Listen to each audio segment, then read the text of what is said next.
one of the world's biggest airports. Heathrow is the size of almost 2,000 football pitches.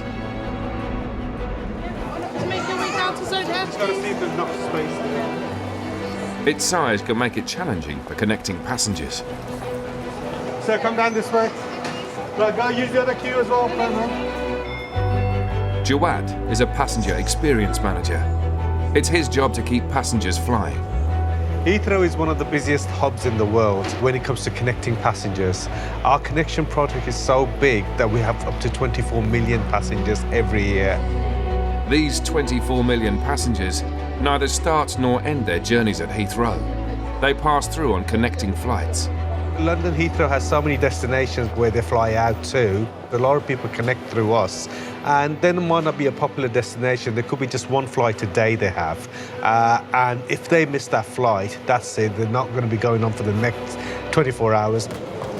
Jawad is on his way to meet 72 Chinese tourists who must transfer to a connecting flight to Lisbon. Once the flight lands, the passengers will start coming up. I'm going to try and get hold of the leader first to see if they can speak English. The clock is ticking. They only have 90 minutes to make the connection, which at Heathrow is very tight. Lisbon? Lisbon, madam, Lisbon? Lisbon? Anyway, traveling to Lisbon? Okay, there's the team leader, I think. Anyway, traveling to Lisbon? Yeah, Lisbon. I'm the two leaders of 72 people. Okay. Adding to the pressure, the group has to be split in two. Half are staying in Terminal 3 and the other half are flying out of Terminal 2, a mile away. So what we need to do is we've got to make sure you get onto the right flights. Do you know you have been rebooked onto 2 different flights? 2 different flights? Yes. Flights from 2 different terminals. Yeah. They tell me just one. No, it's two. Okay. So this is the list we've got. Okay. So you've got this list, yeah. Missed connections can lead to flights being delayed, and airlines can end up facing hundreds of thousands of pounds in knock-on costs. So we've got 37 passengers going to Terminal 2, and we've got passengers flying out for Terminal 3. So it's quite confusing. I mean, I feel sorry for them, but let's see what we can do and make sure they have a smooth transition from here. Okay. Yeah, I just want to make sure they are all with this flight, actually not going to the wrong gate. Yeah, sure. Yeah, no, because this lady will don't take rush them. about it 5 minutes. Give me 5 minutes more. Yeah, but they haven't got long. That's all I can say, yeah? Yeah. There's no excuse. He needs to get there. Jawad needs to get the passengers moving to Terminal 2, or they risk missing their connecting flight.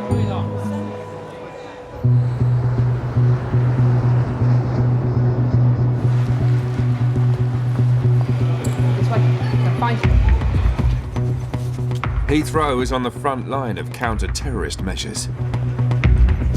With over 200,000 passengers every day, the airport must be kept safe.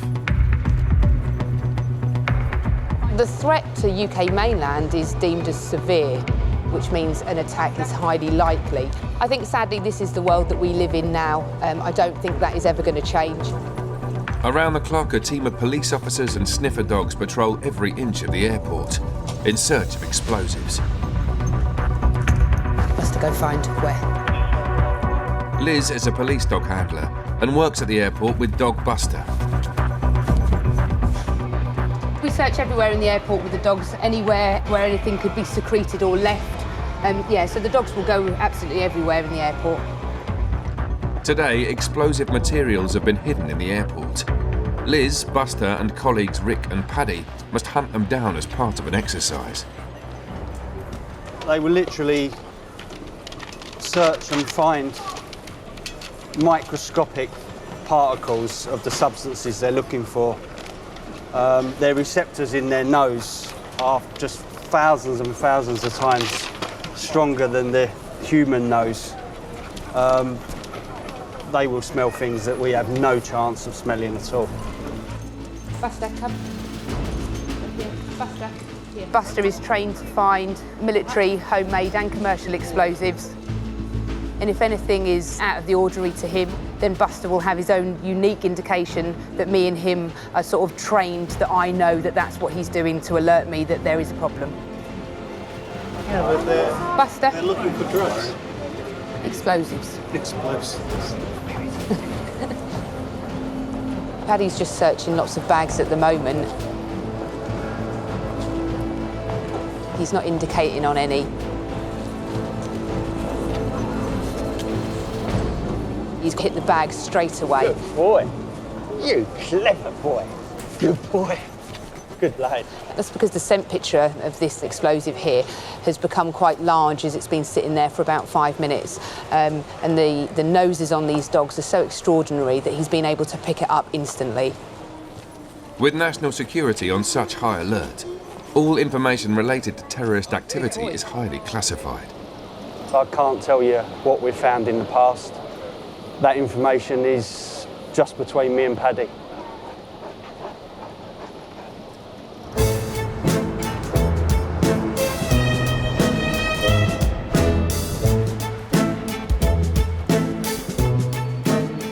In Terminal 3, Jawad has 90 minutes to get a group of Chinese tourists onto 2 different connecting flights in different terminals. But they've become distracted. So they think we're celebrities. Thank you. Thank you. Thank you.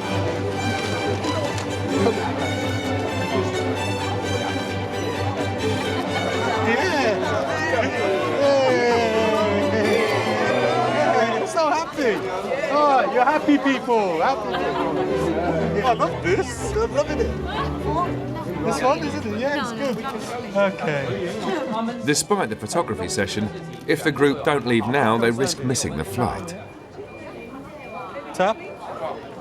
Someone stand here. Jawad can speak 4 languages, but Mandarin isn't one of them. They're finding out, sir. Finding out. You stay here. Here. You stay here. Okay? They're all coming over. They're all coming over. What's happening? Fortunately, the tour leader translates. 5、6、7、7，管制旅的7号。 The concern we've got now is there's one group needs to leave now, so they haven't got very long for a flight in Terminal 2. The first group are ready to set off. I will call Terminal 2 to tell them they're coming, so they will make sure they get on the flight. Yeah. Okay, and they will call me. Once they're on the flight, they'll call me and I'll tell you that they're on the flight. Yeah. Okay? The flight for the 18:30, right? So they've only got about, I say, 45 minutes to get to Terminal 2, go through security, go and get to the gate. So they are quite. Yeah. Can you stand by? The first group are finally on their way. If they don't get to Terminal 2's gate in time, they'll be sleeping at Heathrow. George, we've got a group of 38 coming through your security now, so they should be hitting you in the next couple of minutes.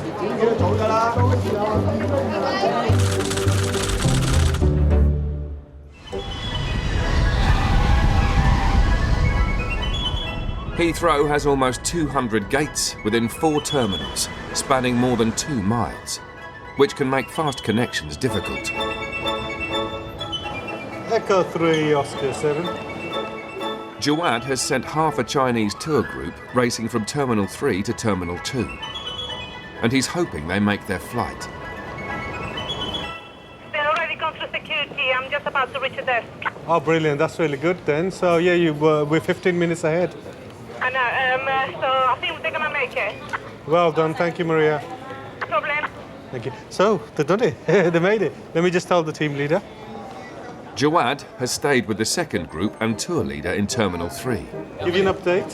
All your staff are going through flight connections in Terminal 2. So they've got there. So they're just about to board the flight. So Okay. they're en route. Oh, thank you so much. Okay. That's the joy of working at Heathrow, because you get that fulfillment. Speaking to Tim, the team leader as well, who said that he thought Heathrow was great. And the amount of selfies I had to have, I didn't realise how popular I am. So hopefully next time you go to China, I might have my big poster on the wall, like saying, "Hey, welcome to Heathrow." All that remains is to see the rest of the tour group onto their flight. Bye, guys. Nice meeting you all. Thank you very much. Hey. Is this the real life? Is this just fantasy? There are 500 miles of pipes underneath Heathrow. Looking after them tonight are water engineers Vic, Scott and John. I see a little silhouette of a man. Scaramouche, Scaramouche, will you do the fandango? That's the lightning, very, very frightening. Galileo, Galileo, Galileo, Galileo. It's almost midnight, and the team are on their way to clean Heathrow's biggest sewage pit. All the waste from Terminal 5 ends up in this single chamber, 40 feet below ground. It can hold 2 million litres of sewage, which is constantly being pumped out by 3 electrical pumps. So it's like being in the tropics, nice and steamy, you know what I mean, not being in the jungle. There you go. Oh, my lights have arrived, now they've gone off again. They've gone off again, they're on again. That's it. Today, Scott has drawn the short straw. It's his turn to clean the sewage pumps.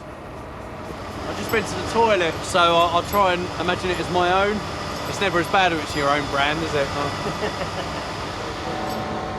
Shift boss James is overseeing the operation, making sure Scott will be safe in the chamber. So we pump the pit down as far as we can, so when Scott go in, it's not too deep, it's not too hard to move around. An alarm will sound when Scott's air supply runs low. Right, you know, it sounds like the alarm, you hear it going off, whether it's from stage 1 or stage 2, doesn't matter, you get out, right? On you get, come on, we're running out of time here. The job is done overnight, when the airport is quiet, to avoid Scott being hit by fresh sewage flowing into the chamber. Go on free fall arrestor. Scott has just 30 minutes of air in his tank to protect him from toxic gases.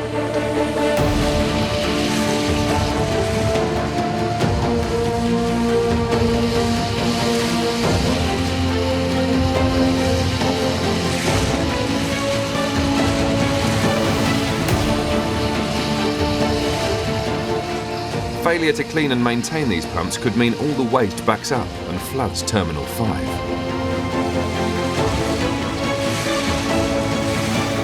Pumps look in good condition, all the pipe work, mechanical work looks in good condition. Scott's down there at the moment, he'll be coming out, and that might be it. So we'll see how it goes. Hopefully, that'll be the lot. With only seconds of air left, Scott makes it out of the chamber. That's timing. That's actually timed perfectly, as you can see. It's all finished now, perfect. Scott did a really good job of that. You get a massive sense of achievement. There's a sparkling clean, there's nothing left in there now. And the pumps all turn perfectly. They're all isolated, locked off. I can spin all the impellers. It was really good. I really need to itch my nose really badly, but I just can't do it.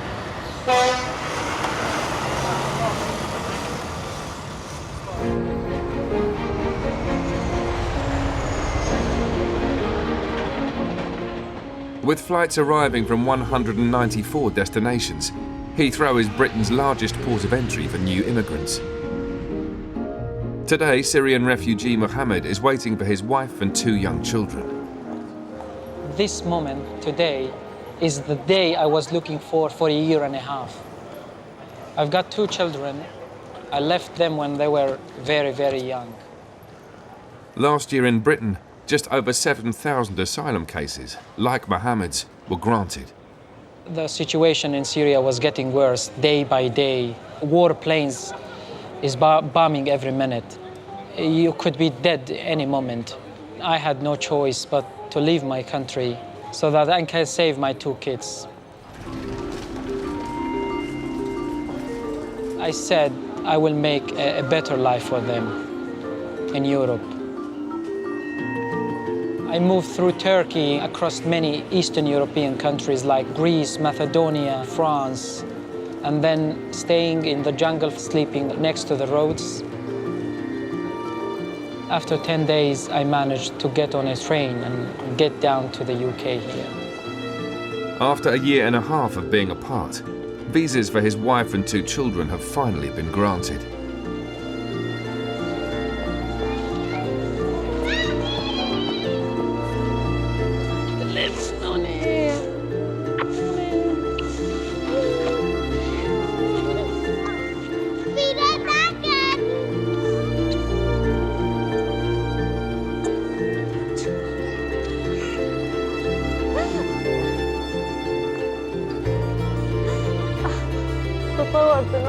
I'm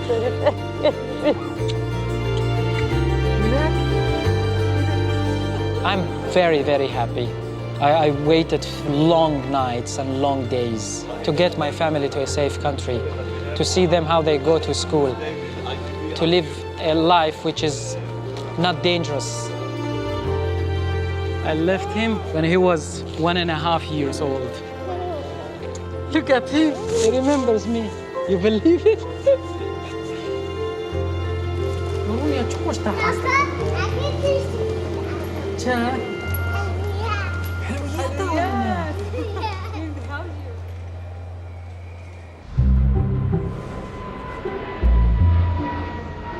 The first ever commercial flight to take off from Heathrow was in 1946. Since then, 5 terminals have been built, and the oldest is Terminal 3. Hi, today it's Terminal 3's 55th birthday. So in 1961, this terminal was officially opened. So during my shift, sometime when I get a break, I'm probably going to be going through this.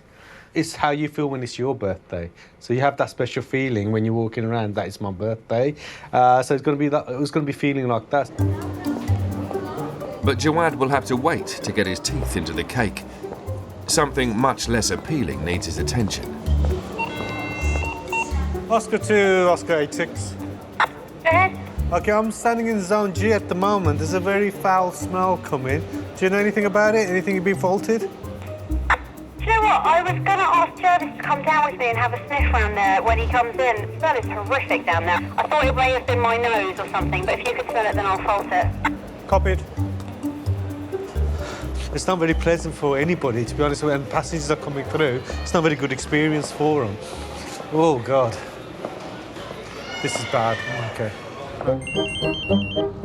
Heathrow relies on a team of 28 water engineers who are on call 24/7 to keep the airport's plumbing in check. Today, it's John and Vic. Go in the back way? Yeah. Get in the back, don't we? But finding things at Heathrow is not as easy as it sounds.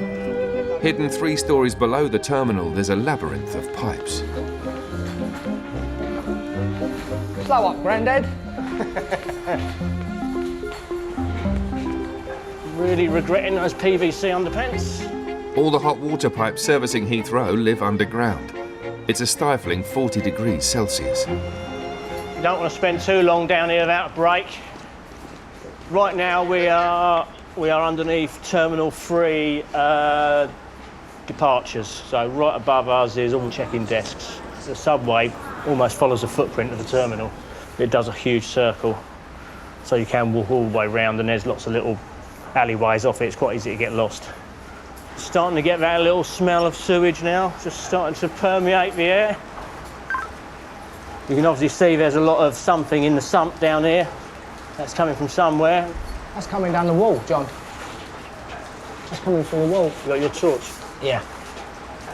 So basically what you've got is a little alcove up here on the right-hand side with sewage pipes coming out of it, and you can probably hear it running down the wall, and if you had smelly vision, you'd be able to appreciate the rather lovely aroma of excrement.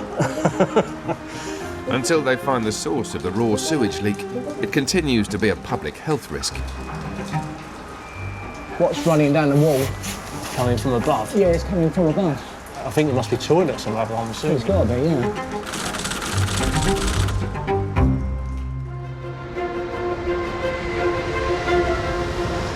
Heathrow is not only vast on the outside, but underground as well. It's a 5 square mile maze that even people who work at the airport struggle with. It's a case of, say, someone's just following your nose. Water engineers John and Vic are on a mission to locate a sewage leak. It smells a bit ripe. Ah. Funky. Yes. And their search has led them back to ground level. Ah, look. Victor. This is a absorbent pad, which says to me, highly likely is something at the back here is leaking. I can actually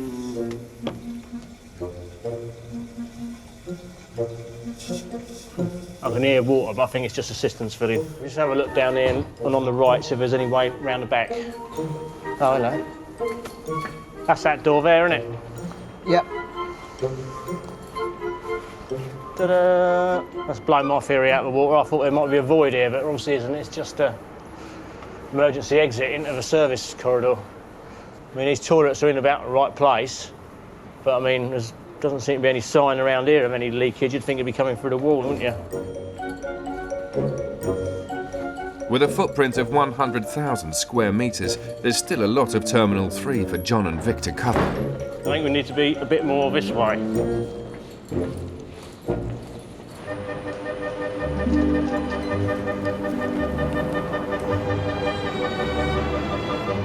All the airlines at the airport have strict luggage policies. There's limited space and heavy planes use more fuel and cost more to fly. Check-in figure at the moment, 178. In Terminal 2, customer service manager Michael is overseeing check-in for a flight to Singapore. Morning, how are you? This flight allows economy passengers one piece of cabin baggage, which must fit into the overhead compartment. Singapore, which class? It's at the front. Is the machine at the front? Sorry. Everybody's a VIP to Singapore Airlines. We are trained from day one. Customer is always right. Nothing really is an issue within reason. Yeah. We thrive on customer service. But there are always cases that test Michael's customer service skills. An economy passenger wants to take a very large piece of hand luggage on board. We've checked our bags in and now we've been told we can't take this on board. And I feel very upset about it. They want to take a wedding dress on board the aircraft, but it's quite in a big box. And usually the crew are quite accommodating, but it's quite a full flight. So obviously the hanging space and the wardrobes is going to be required for the business class and suite class passengers, and they just won't communicate. They just won't take a no for an answer. So I said to my colleague, tell them to wait around until the crew come. We'll speak to the in-flight supervisor. If he agrees, no problem. You have to take it on board. If he doesn't, then unfortunately, it's going to have to be checked in. This couple are travelling to Australia via a connecting flight in Singapore. I'm very unhappy. I could cry at this point, actually. We're getting married while we're there, and I'm supposed to be really excited and happy now, and I feel gutted. It's the most important thing, isn't it? We went to a lot of thought to work out how it was going to be done, made the phone calls, think you've got it sorted, and then... I mean, that's the sort of size you would expect the box to be, or even like that. But... See, we can only go by what you tell us. Yeah. And but as I said, and I asked, sure, you've been misled. Of course, and we'll take it up to listen to the conversation, but it's not going to help us right now. So what we're trying to do is to try and find out if you can take it on board this flight, which we'll have to speak to the crew. Obviously, due to the time of the year, everything is busy. It's a full flight. I mean, you can see the queue. They're all business class. Yeah, but that's not our problem, no, is it? Absolutely. That's your problem. Yeah, sure. It's not your fault. We don't know whether the flight's full or not. We weren't told on the phone, well, if the flight's full, you might have a problem. Yeah, but that's we were why told that's what we do. So that's why I said it's not your fault. You've been misled. And I will investigate it. So we'd like to get our bags checked in and get sorted. So we don't want to be hanging around. Okay, well you can go, and then I'll speak to the crew at the aircraft, and then I will let you know when you're board. So if it's okay for you to take it on board, they will sort it. They will find space for you. If they say no, we will have to check it in. I mean, no, make sure you if put they fragile signs on and everything. Sure, yeah, we'll do that for you. Handle if with we care. If we have to check it in, yes. All right. I'm going to pop them back in. Where's my shoes? The passengers have decided to take their chances and will take the box to the boarding gate. I can only do what I can do, and that is take the box on board physically and speak to the in-flight supervisor and try and see if it can help. I'm hoping it's going to be a happy ending.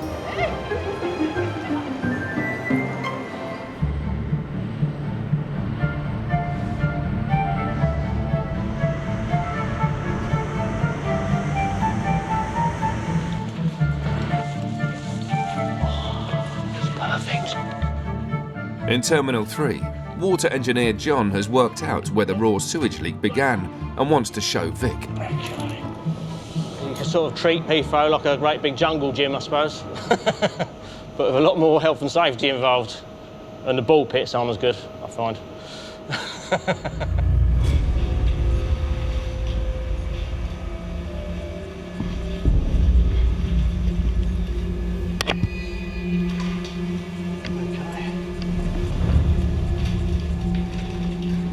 No one ever comes down here. I'm probably first person down here for 20 years, I'd have thought.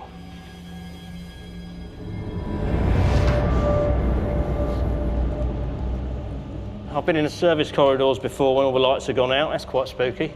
The old alien films and stuff like that start playing through your head because you just can't see in either direction. You've only got a little torch and you start hearing things. But yeah, so there's lots of little spaces like this in the airport. This is just one of many. That pipe over there, I'm seeing the distance, a soil pipe for the toilet. That's the area where we've got to go a little bit further along. Follow this big black pipe behind us. Oh. Here he is. Okay, mate. 1, 2, 3, 4, 5, 6, 7, 8, 9, 10, 11, 12, 13 paces, so. And it's got to be about 6 or 7 yards that way. Yeah, the smell detectors tracked it down in the end. Took a bit of finding, but done it. Actually, is there a light that works in here? That'd be easier. It's just one of Heathrow's little hidden voids that you don't know it's even here until something starts leaking out of it.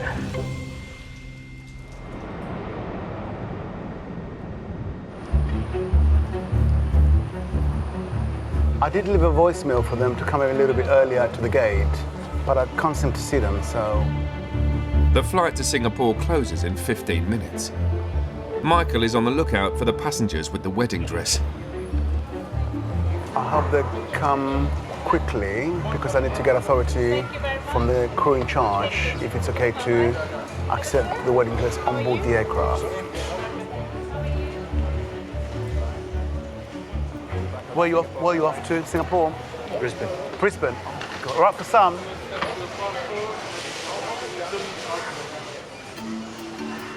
I'm sure they're going to be on the way because the flight is on last call at the moment.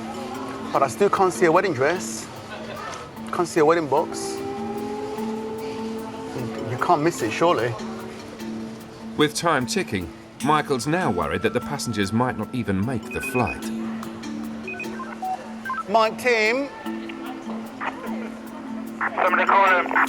Can you put a caller for 51 Hotel Juliet, please? 51 Hotel Juliet to make the way to the boarding gate ASAP, please. I want them here quickly. I want them here quickly.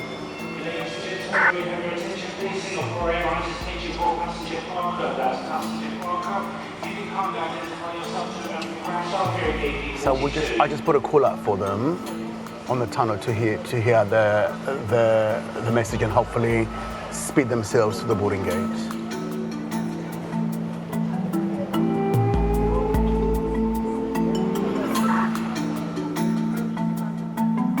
Yes, they're here. Okay, they're on the way. We've got them. You didn't tell us that was a marathon, did you? Did you get my voice call? I called you. Yeah, but we just sat there. Oh, God. Right, come over here. We're going to put them through this way now. Just, So, I'm going to speak to him.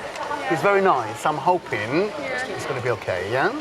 So, just wait for me here, and then I will come and get you, okay? All right, yeah? thank you. Okay, come with me. There's just minutes to go until the flight closes. It's down to Michael to save the dress from travelling in the hold.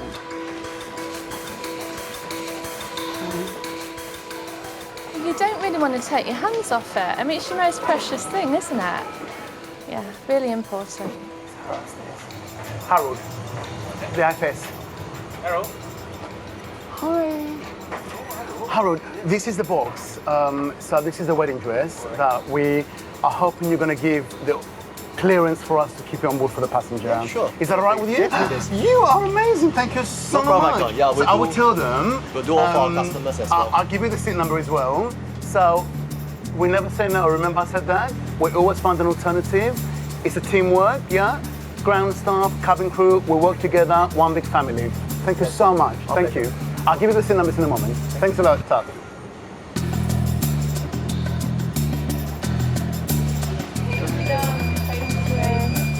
Thank you very much. It's a relief. Put it down to experience, eh? All right. Yeah? All right, then, thank you very much. Take care. All the best. Thank you. Yeah, you can all hands. Thank you. Yeah, take care. Bye, take care. Thanks to Michael, the dress has even been upgraded to business class. I'm sure it will be okay, so yeah. Hi, Paul. How are you?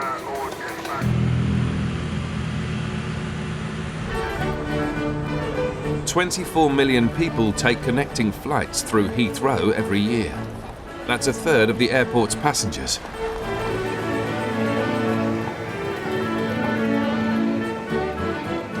On the other side of Terminal 2, Lewis is on his way to assist 95 passengers who are flying from Canada to Delhi via Heathrow. Today we're meeting a flight from Toronto. It's a very, very, very tight connection. We've got an hour and 15 minutes to get from this terminal to Terminal 4 because they have to make a flight to Air India. The connection is tight because the inbound flight is already an hour late. The distances in terminals is phenomenal. It's, you know, we've got walkways and things like that, but the terminals have got so much bigger now, the planes are so much bigger, so, you know, if you have got a really tight connection, you're stuck. It's not there. As Terminal 2 heads into its busy rush hour, there's still no sight of the Toronto flight. Junaid, is it here? If they don't make the connection, the airline will have to pay almost £35,000 to rebook the passengers onto a different flight. More work for Lewis's colleague, Junaid. I'd rather them all connecting than me spending 3 extra hours rebooking every single one of them. Absolutely, yeah. With a further delay to the arrival of the flight, Lewis's connection window has just narrowed by a further 10 minutes. Which is very, very tight. We just have to wait and see. We've got people in Terminal 4 standing by, ready to ferry them straight to the gate as they come off the bus. So. To be honest, I think this will miss. Well, we'll find out because we'll follow them on the bus. So, how long will Air India wait? 15 minutes? They've got to go through security as well. Yeah, they won't wait. If the plane is delayed any further, there's no way the passengers will make the connection. Fingers crossed. Heathrow is host to 81 different airlines and their fleets of planes. Every time one lands, it's a battle against the clock to turn it around and get it back in the air where it can earn its keep. We're just looking for any damage. Engineer Nick has got just 1 hour before this plane needs to get back out to New York. We check the tyres now, we check the lights, we check all the pitot probes and the sensors, and it's just to make sure that nothing untoward's happened during the flight. Well, you wouldn't want anything hanging off or missing, would you, now? Also, you've got to check around here. These are the critical areas, these are the sensors. This plane requires 180,000 litres of fuel, all 14 tyres to be at a pressure of 210 psi, and 250 tray tables to be in full working order. There's a lot to do, and the job's just got harder. One of the passengers has reported he's lost a diamond ring, so this is one of the non-routine tasks that we carry out, and that's to try and retrieve this passenger's property. It's a rare Tiffany engagement ring worth over £10,000. Keep our fingers crossed. He said he dropped it down the side, but sometimes it can go anywhere. Most common is phones, iPads. Normally in first class, though. not back here. The passenger is due to make his romantic proposal tomorrow. I didn't take the box because it's huge, so I took the ring out, put it in my pocket, which I shouldn't have done. Yeah, I was supposed to propose to her. Well, hopefully it's still there. You sure it's not in your pockets? Yeah, 100% sure. I did. Well, she's 14 Alpha.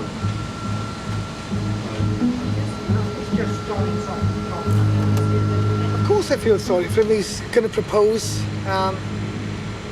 but he's got the worry now. He's here. He can't get on the aircraft. He can't help with the search. It'll be fine. It's actually not looking particularly good at the moment, but the cleaners come through here now and they go through the fine-tooth comb.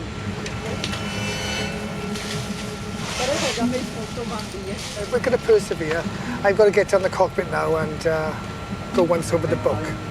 So I'll head back there and see how the guys manage now. Okay? He hasn't got a leg to stand on, has he, poor thing? Oh, bless him. First time round, isn't it? Oh. Ring or no ring, Nick still needs to get the plane ready for departure. To get a couple of hundred people in, buttoned down on these girls to get everything stowed. Friend tampering. Power port outlet, that's them as well. Seats been done. Got that into position. Okay. Oh! 30 seconds to spare. That's not bad, is it? Turnaround's complete, but the ring was nowhere to be found. The beacon's on. The tug's connected. She's on pushback.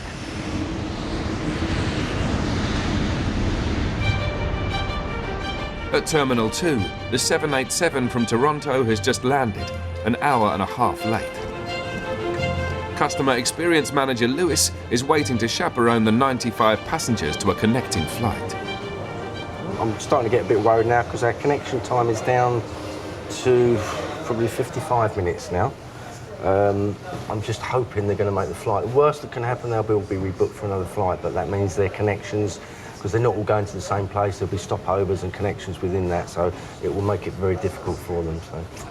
The passengers might have arrived, but their Delhi flight is still 2 miles away in Terminal 4. As time is so tight, Lewis's colleague has taken drastic action. Because of the time constraint, we've had a tarmac transfer. We call it a tarmac transfer. That's when the buses come over, and rather than us having to manually take them all the way across the terminal, then connect them to Terminal 4, they go straight on the bus come right at the tarmac by the aircraft, pick them up straight from there, take them straight across to T4. That's brilliant. Saves a lot of time and avoids having a lot of misconnects. And it's better for you in a way, isn't it? Yeah. It helps out a lot. With just 45 minutes to take off, all the passengers have been put straight onto buses to get them to Terminal 4 as quickly as possible. You all right, sir? Hello, guys. I'm extremely sorry your connection is very, very tight, but we're going to try our best to get you there. Yeah. Hyderabad? Hyderabad, okay. You going Hyderabad, ma'am? Yes? No? English, little? Yeah.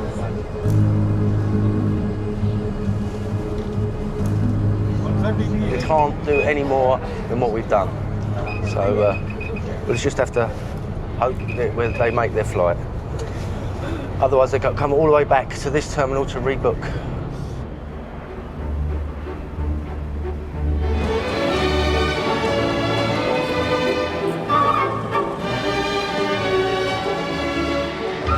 Whilst the passengers race to make their flight, their luggage negotiates Heathrow's complex automated baggage system. There isn't a connection sold that isn't achievable, as long as the aircraft are on time. Brian helped manage this intricate operation. On a busiest day, there'd be circa 35,000 transfer bags coming through Heathrow that have to have a logistic nightmare of having to come off an aircraft, be sorted out through a system, then being repatriated to go on an outbound aircraft. It's a hell of a lot that goes on. There are more bags than passengers at Heathrow. Every day, 290,000 bags travel at up to 25 miles per hour through the tunnels. Where you see the tin of baked beans in the supermarket get scanned and bleeped, the bags are going through that process. About every minute there'll be a scanner that looks at that bag and will make a decision where it's got to go.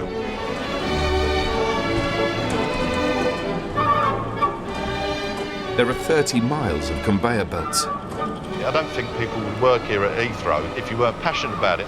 And what happens when I want to go on holiday? What do I want to happen? Well, when I get to the swimming pool, I want to be able to put my budgie smugglers on, and I want them to be in my suitcase. It's very important to have the right budgie smugglers. Very important.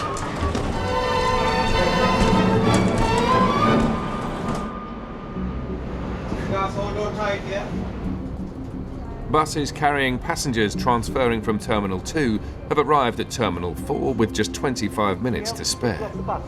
Now they have a long trek to the gate. Please just carry straight on. We've got staff up there for you.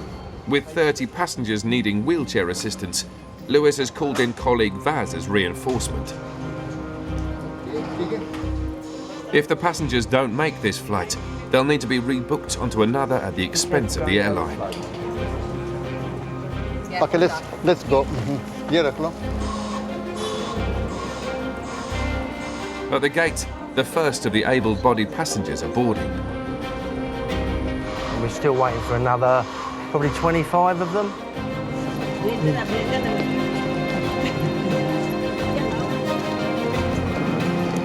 you want to hand me your bag? Yeah? You all right?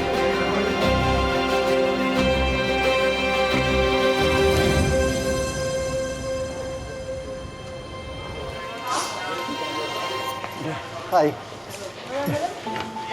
With seconds to spare, Vaz has ensured the final passenger has caught her flight. I promise you that we'll make it. Lelo. I always give it to my passenger when we are happy, and I make them happy. I just give them a smile and give a sweets to them. Just keep them happy, you know. Just remember us when you reach there. Okay, bye. We've managed to get everybody on board, so with the help of everybody involved, OmniServe, we've done another good job.